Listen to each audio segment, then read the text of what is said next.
Pemirsa, protes besar-besaran menggulingkan pemerintahan Perdana Menteri Nepal KP Sharma Oli berujung kerusuhan dan juga pembakaran gedung DPR. Sedikitnya 22 orang tewas saat bentrokan meletus antara pengunjuk rasa dan juga polisi.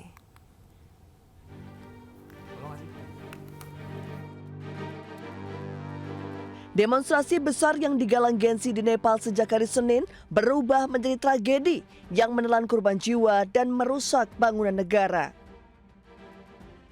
Rekaman udara menunjukkan kepulan asap tebal dan api menyelimuti beberapa lokasi di ibu kota, termasuk istana bersejarah Singadurbar. Massa membakar gedung DPR pada hari Selasa ketika Perdana Menteri Sharma Oli mengundurkan diri di tengah protes anti pemerintah yang sedang berlangsung. Ketegangan meningkat setelah para demonstran menerobos masuk ke gedung DPR Nepal dan polisi merespon dengan meriam air gas air mata, peluru tajam, dan perluasan zona jam malam untuk meredam kerusuhan. Sedikitnya 22 orang tewas dan ratusan lainnya terluka saat bentrokan meletus antara pengunjuk rasa dan polisi. Kemarahan massa aksi tidak terbendung, dipicu maraknya korupsi dan kesenjangan antara pejabat dan rakyat Nepal. Rakyat Nepal muak dengan perilaku pejabat yang kerap pamer kemewahan di media sosial di saat kondisi ekonomi rakyat tengah sulit. Hal ini diperparah keputusan pemerintah untuk memblokir sejumlah platform media sosial. Istri mantan Perdana Menteri Nepal, Jalanath Kanal, tewas usai kediamannya dibakar massa saat kerusuhan anti pemerintah di Nepal. Sebelumnya aksi protes besar-besaran yang digalang Gen Z di Nepal meluas dan berakhir ricuh sejak Senin pagi.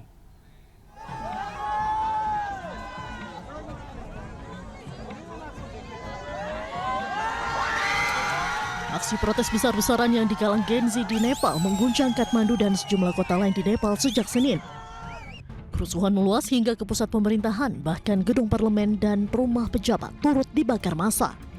Istri dari mantan Perdana Menteri Nepal, Jalanath Kanal, Rabi Laksmi Chitrakar, dilaporkan meninggal dunia akibat luka bakar pasca kediamannya dibakar massa saat kerusuhan anti pemerintah di Nepal. Sebelumnya Chitrakar dibawa ke rumah sakit dalam kondisi kritis, namun akhirnya meninggal dunia akibat parahnya luka bakar yang ia derita. Sebelumnya ketegangan di Nepal bermula pada 4 September saat otoritas Nepal memblokir sejumlah situs media sosial ternama yang gagal mendaftar ke Kementerian Komunikasi dan Teknologi Informasi. Protes massal dari kalangan generasi muda berlangsung di ibu kota Nepal, Kathmandu, dan meluas di beberapa kota besar di seluruh Nepal. Situasi pun memanas ketika para pengunjuk rasa menerobos gedung parlemen sehingga memaksa aparat penegak hukum untuk menggunakan meriam air, gas air mata, dan menembakkan peluru tajam.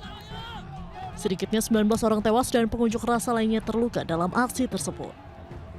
Para pengunjuk rasa yang meminta Perdana Menteri Nepal Sharma Oli agar mengundurkan diri mulai membakar kediaman pribadi Oli yang berada di kota Baluwatar, kemudian juga kediaman sejumlah petinggi negara serta gedung parlemen.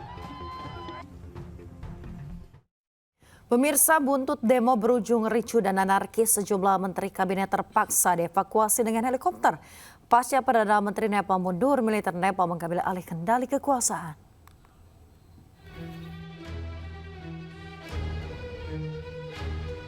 Helikopter militer Nepal mengevakuasi para menteri dari rumah dinas mereka di kawasan Baisepati.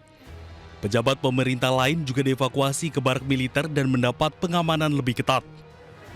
Unjuk rasa di Nepal semakin anarkis setelah massa membakar rumah mantan Perdana Menteri KP Sharma Oli dan menargetkan sejumlah rumah menteri dan pejabat tinggi lainnya. Unjuk rasa bahkan dilaporkan juga meluas ke sejumlah kota lain.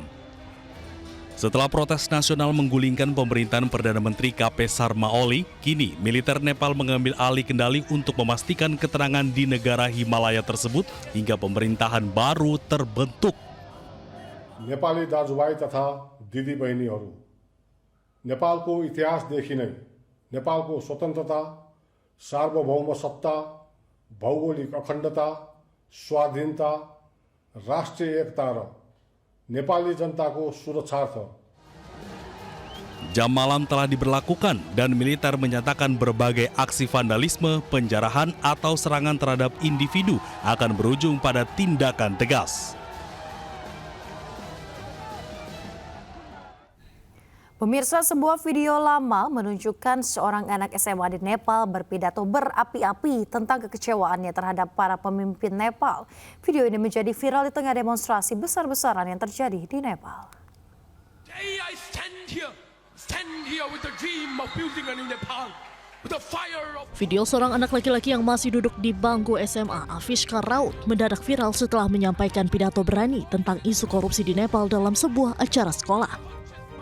Dalam pidato berjudul Jai Nepal yang ia bawakan pada Maret 2025 itu menarik perhatian publik karena gaya penyampaiannya yang tegas dan penuh semangat hingga membakar semangat generasi muda di tengah demonstrasi besar-besaran yang terjadi di Nepal.